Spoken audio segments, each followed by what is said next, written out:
So the Robotics Challenge, all of these kids are coming from different clubs, different counties, and they're basically making these robots to participate in this Robotics Challenge. And so they get to do all these cool activities and tasks and things that they have to do to get their robots to, grab stuff and bring it back to the beginning, the starting line. So it's really, really cool. And then they get to do this junk challenge thing where they use a bunch of junk to make a robot. So that's really cool too.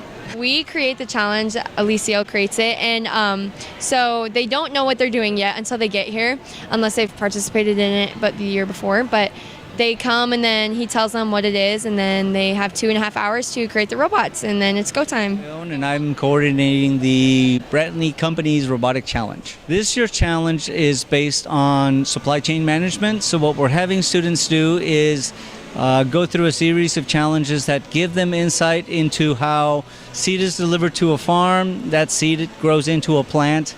The corn is then processed and prepared, and then a second company perhaps turns it into popcorn, which eventually gets put into bags that get delivered to your store.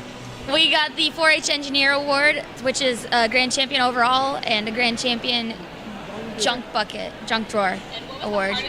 The easiest part. Throwing the stuff over the side. Yep. Our junk drawer challenge. The backstory is that an alien has decided to kidnap all of the paper clips in the world.